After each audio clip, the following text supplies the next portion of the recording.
Okay, so listen. This isn't clickbait, and I'm not trying to creep you out just for the views. I genuinely need someone, anyone, to tell me I'm not insane. This all started like 3 months ago. I was dead broke after getting kicked out of my last apartment. My ex and I had this messy-ass breakup, and I couldn't afford rent solo, so I went digging through roommate ads on Craigslist. Yes, Craigslist, I know. Should have been my first red flag. That's when I found it. A listing for a 2-bedroom apartment on the sketchy side of town. Super cheap. The guy, let's call him Drew, said he was quiet, clean, didn't party. Honestly, he seemed chill, and when I met him, he looked totally normal. Mid-20s, average build, wore a hoodie and jeans.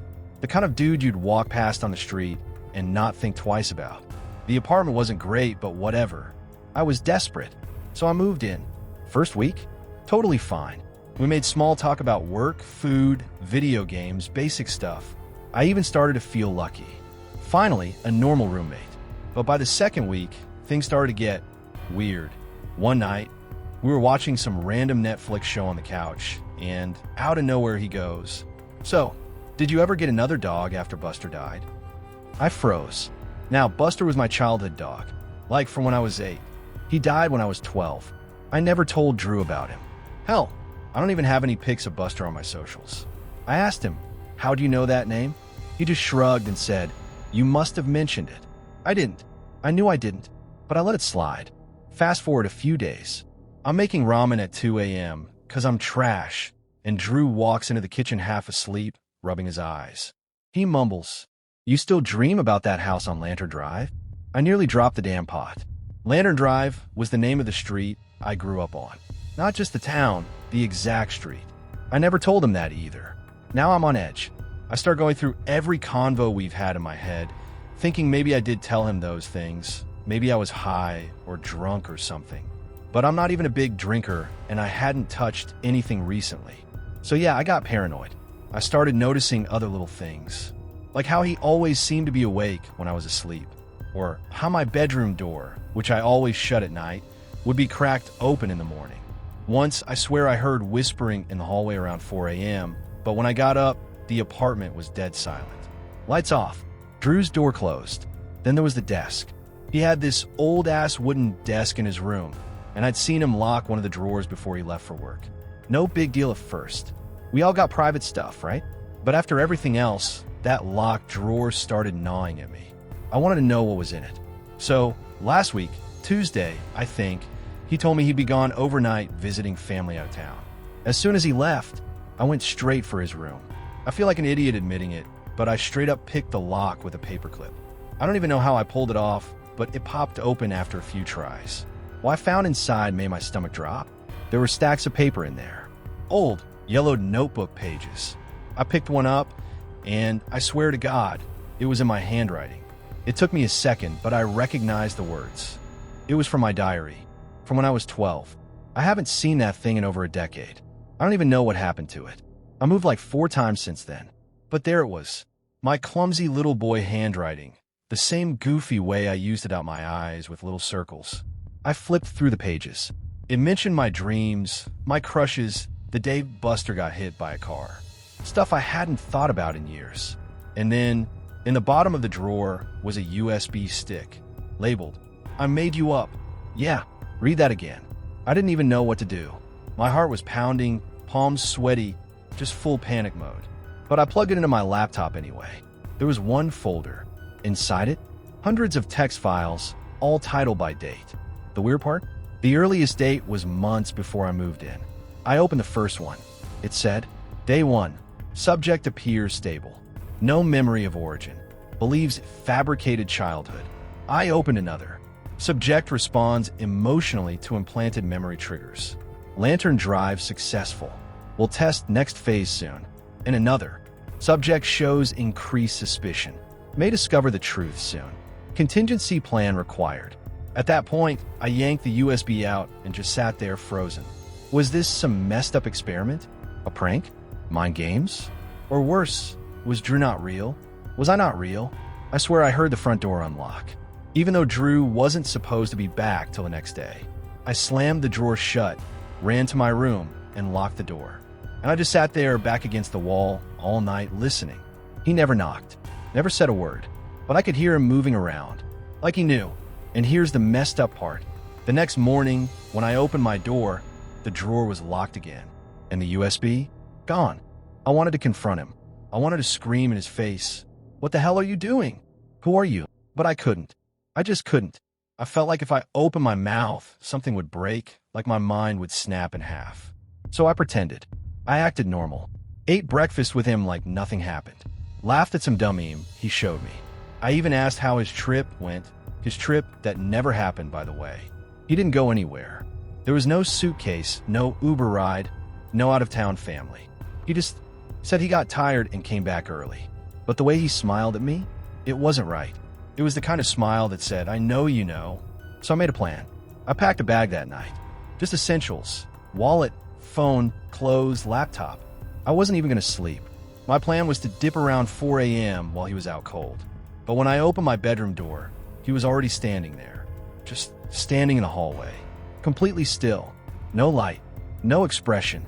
He said real calm, "Going somewhere?" I lied. Told him I had to grab something from my car. He didn't move. Just stood there. Then he said something I'll never forget. "I didn't think you'd figure out this fast. We were supposed to have more time. We were supposed to have more time." I shoved past him, sprinted down the stairs, and drove. Didn't even know where I was going. Just needed to get out. I've been crashing at a friend's place ever since. No job, no answers. Just this sick, gnawing fear in my gut.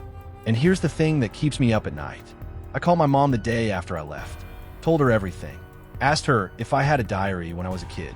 She said I never kept one. Not ever. And when I asked her about Buster, my dog, she paused, then said, "Honey, we never had a dog." So now I don't know what's worse. That Drew might have made everything up about me. Or that maybe I'm the one who isn't real. Ever had one of those weeks where everything just feels off? Like your reality's kind of glitching, but you can't explain how? Yeah, that's exactly how mine started. And now, I'm pretty sure a cam girl is stalking me. But not for the reasons you'd think. Nah, she doesn't want money or clout. She wants me. So boom, I was just chilling after work one night, scrolling through the usual apps when I ended up on this live cam site my buddy had told me about. You know the deal, bored, tired, and way too curious. I clicked on a random stream. Username was @OnlySarah. At first glance, looked like every other girl on there. Cute, flirty, doing her thing for tips. But then I noticed she wasn't really interacting with anyone. Her eyes kept shifting like she was watching something off-screen. Then suddenly, she just stared straight into the camera. Dead silent. 5 whole minutes. I thought it glitched, was about to click off, when she whispered you. Not like, "Hey you." Nah, it felt targeted. Like she could see me through the screen. I bounced real quick. Shut the tab, cleared history, all that. Didn't think much of it. Just figure it was some weird performance art or whatever. Until she DM'd me. "You're exactly what he's been looking for. You have it behind your eyes. That pull. Don't run. You're chosen." I ain't gonna lie. I laughed at first. Thought it was some roleplay thing or maybe even a scam. But then she dropped something that made my heart stop. She said my address. Like, word for word. Apartment number and all. I didn't sleep that night. Kept every light on. I even blocked her on every platform I could think of. But the next morning, taped to my door, was a Polaroid. Of me. Sleeping. I called my friend Marcus, told him what happened. He said he'd crash at my place for the night, just in case I was being paranoid. That night, we chilled, watched movies, tried to forget about it. Around 2 a.m., we heard a knock at the window. Not the door. The 3rd floor window. Marcus peeks out, goes pale. Doesn't even say anything. Just backs up like he saw a ghost. I check. There's nothing there. But right below the window, sitting on the fire escape, another Polaroid. This time, it's Marcus and I from behind. Taken from inside the apartment. We search every room.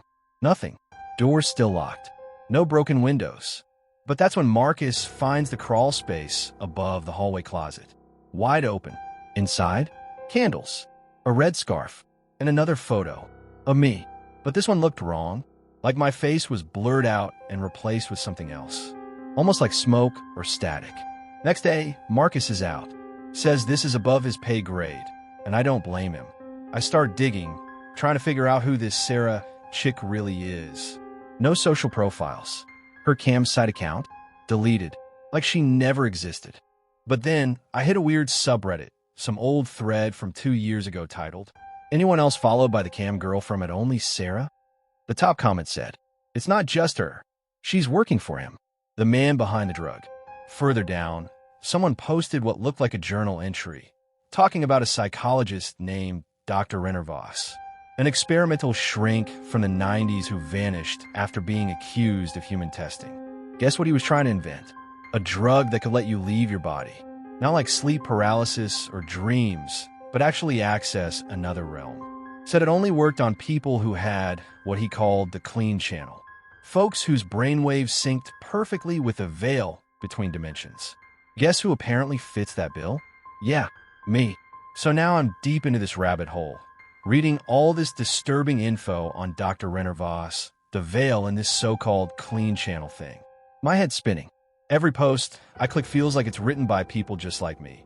Normal folks who got stalked by that same cam girl, then just disappeared offline. Like completely. No recent posts. No comments. No updates. Just gone. And that's when I started noticing something else.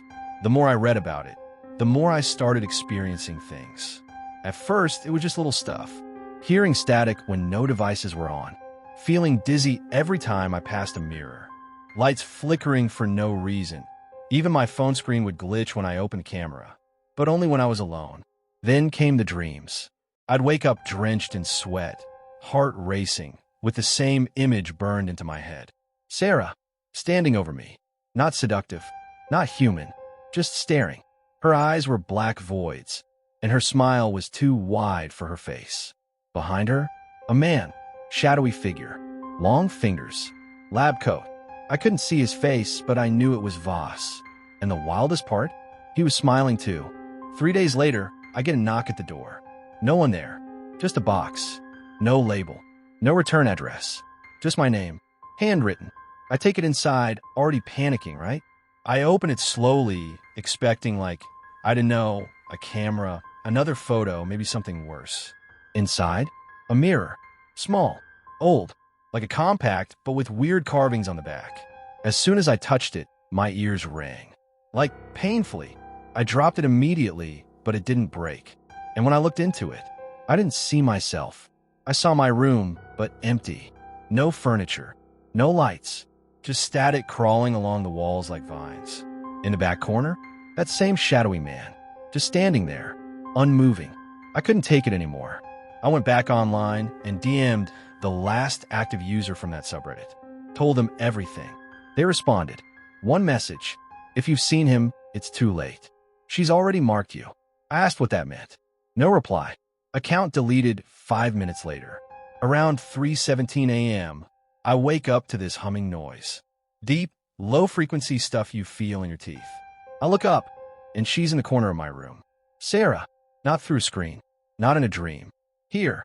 Still wearing that same lace outfit from the cam stream, but her body flickered like she couldn't fully exist in this dimension. Glitched like an old VHS. She didn't move, didn't speak, just raised her hand and pointed to my chest. Then everything went black. I was lying on the floor. Hours had passed. Mirror was gone. So was the box. So was my phone, but scratched into the wall. You're almost ready. The door is opening, and beneath that, a circle with the same strange markings I saw on her stream. I haven't told anyone. I can't prove anything. And every time I try to post this on certain sites, the uploads fail. But if this video makes it to you, stay off those campsites.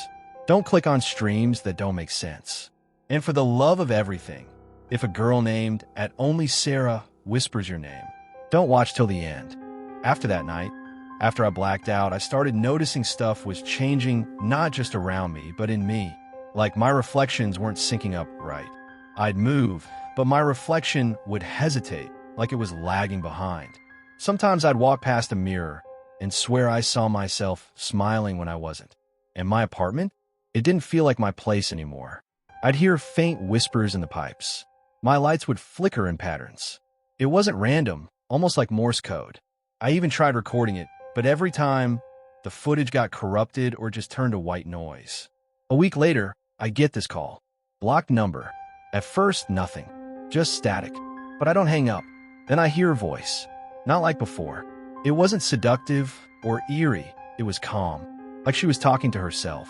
She said, "Subject 237 vitals are holding. Crossing is imminent." Then a man's voice, raspy, glitchy, came through the line. "Specimen is reacting. Prepare the breach." Then click. Deadline. I swear in that moment, my whole body just vibrated, like I was on the verge of passing out and floating at the same time. I don't know why I did it, but I started drawing that same weird circle they left on my wall. Over and over. On paper, on fog mirrors, even the steam on my shower wall. One night, I was half asleep and I drew it in the air. And something answered. My entire room went dead silent, like the air got sucked out. Then the walls began to breathe, literally breathe like lungs. I stood up, completely dazed, and saw her again. Sarah. But now she looked like a shell. Her skin was paper pale, her eyes were completely white, and she had stitches running across her neck and shoulders like she'd been pieced together. She pointed at me and whispered, "He's ready." Then the circle on my floor started to glow. I don't know how to explain this part without sounding completely unhinged, but my body stayed right there, standing in the room. And I was looking at it from above. Not in a dream, not in a vision. I left, like something peeled me out of my own skin and threw me into a dimension made of glass, smoke, and static. I couldn't move, just drift. And in that realm, I saw others. Dozens of them, floating, empty eyes, all looking at me. And in the middle of it all, Dr. Voss. Now I could see him clearly. Long black coat, face covered in scars like he'd stitched on someone else's skin, holding a clipboard and watching me like I was a science fair project. He smiled and said, "Perfect resonance. Better than Sarah." I snapped back. Hard. Woke up on my bathroom floor, bleeding from my nose. Mirror shattered next to me. Phone was back, but it had one new video on it. Just 10 seconds long. Me, standing in my room. Eyes pitch black. Smiling.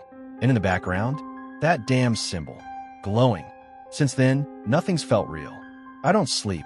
I don't eat much. People don't really look at me the same. It's like they sense something's off. And I swear, sometimes when I blink, I wake up in that other place for a second. Just for a flash. Enough to see him watching. So if this story ever gets taken down, if this channel suddenly goes dark, you'll know why. And if you ever see at Only Sarah streaming, close the tab, block the site, and run.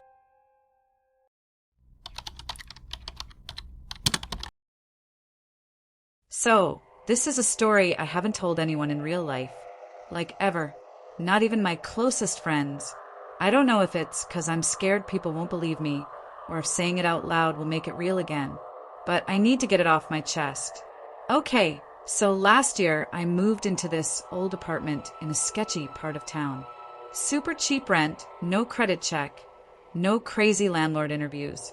I just dropped out of school, and my savings were hanging on by a thread, so it felt like a blessing. The lady who rented it to me, some tired-looking realtor with smoker's lungs, told me I'd be sharing the space with another girl around my age. She said the girl worked night shifts at a hospital and mostly kept to herself. That sounded perfect, honestly. I'm not exactly a people person. The apartment was fine. Like, cracked tiles, a little musty, flickering hallway light. But again, cheap. And when I moved in, the other room's door was closed, lights off. So I figured, cool, she's either working or sleeping. I left a sticky note on the fridge, like, "Hey, I'm Jamie, new roomie, smiling face with smiling eyes, feel free to say hi whenever." No response for 2 days. But then, one night I came home, and there was a note waiting for me on the kitchen counter. Same notepad, same kind of handwriting, all neat and bubbly. "Hey Jamie, I'm Kat.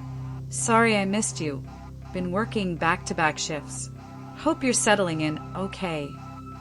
There was also a little container of homemade pasta in the fridge labeled Jamie Love. And not gonna lie, it was really good. I didn't think much of it at first. I left her notes back. We kept doing this for a while. kinda like old school texting. She'd write, "Hope your day went okay." And I'd reply like, "Thanks. Your pasta is fire, lol." We even started leaving each other snacks. She liked those off-brand cosmic brownies. I started buying extra, but I never saw her. I'd try knocking sometimes. No answer. I'd text the number the realtor gave me, just to say hey or check if she needed anything, but I never got replies. I assumed she just didn't like texting. Some people are like that, right? Anyway, a couple weeks in, I started hearing humming from her room. Soft like a lullaby. At 3 a.m. The first time it happened, I stood outside her door and said, "Yo, cat, you good?" But no reply, just the humming. I figured she was just winding down after work or something. So I didn't press. But then things started getting weird. One night, I came home and all the lights were off. Pitch black. No hum, no sound. I flipped on the hallway light, walked to the kitchen, and every cabinet was open. Every one. Even the drawers. There was another note on the counter. "Don't look at her too long." I stared at it for a solid minute, just trying to make sense of it. I was like, who the hell is her? I tried laughing it off, thinking maybe it was some inside joke. I left a note back "You trying to freak me out?" "Not cool," cat face with tears of joy. No reply. That's when I decided to finally text her again. This time I said, "Hey, just checking, are you okay?" What was that note about? The number pinged back almost instantly. 2 seconds later. "I moved out last week. Who is this?" I swear to God, my stomach dropped so fast it was like I'd fallen down an elevator shaft. I texted back, "What? This is Jamie, your old roommate." They replied, "I only stayed there for a month. Left early because I got creeped out. I told the landlord, 'Wait, you're still living there.'" I stared at the screen, frozen. The humming started again. It was louder this time, from the other room. That's when I knew I needed to look. I grabbed the flashlight on my keychain because the hallway bulb had blown out days ago and walked toward her door. My hand was shaking so hard I could barely grab the knob. I whispered, "Cat, just once." Nothing. I pushed the door open. The room was empty. No bed, no dresser, no clothes, not even dust marks where furniture might have been. The only thing in there was a wooden rocking chair, just sitting in the far corner, facing the wall. And it was rocking, like someone had just gotten out of it. And right across from it, on a little rusted tripod, was a camera, pointed directly at my room, my bed, through a small hole that had been cut clean through the wall. I couldn't breathe. I ran over to the camera, yanked the memory card out, and practically threw it in my bag. I didn't even pack the rest of my stuff. I just grabbed my keys, wallet, and dipped. I never went back. I've been sleeping on my cousin's couch ever since. Changed my number. Blocked the landlord. And no, before you ask, I still haven't looked at what's on that memory card. But sometimes at night, I swear I still hear that humming. A week after I left, I finally worked up the nerve to plug that memory card into my laptop. Biggest mistake of my life. At first, it was just footage of me sleeping, like full nights, from different angles. Someone had moved the camera around. Sometimes it was low, like near the vent. Sometimes it was higher up, like they had stood there. There were clips of me brushing my hair, reading, singing to myself. Stuff I don't even remember doing. Stuff I never thought anyone else had seen. But then, I found the last video. The file name was just my name, Jamie.mp4. It started with me asleep, like the others. Then the camera started to move, like it had been picked up. The video gets all shaky as someone walks through the hole in the wall, through the hallway, into my room. The person holding it never shows their face, but they're wearing my old hoodie, the one I thought I lost in the laundry, and they lean real close to my face while I sleep, like inches away. Then they start humming that same lullaby, soft, off-key. The video ends with a whisper, right in my ear, "You're mine now." I slammed the laptop shut and threw up. I went to the cops the next morning, showed them the footage, everything. They investigated, sent someone to the building, searched the whole apartment, even ripped through the walls. They never found a single trace of a second person. Not one fingerprint, not one belonging, nothing. They told me it was probably an elaborate prank, a sick joke, but I know better. I know I was living with something that wasn't real, or worse, something that isn't supposed to be.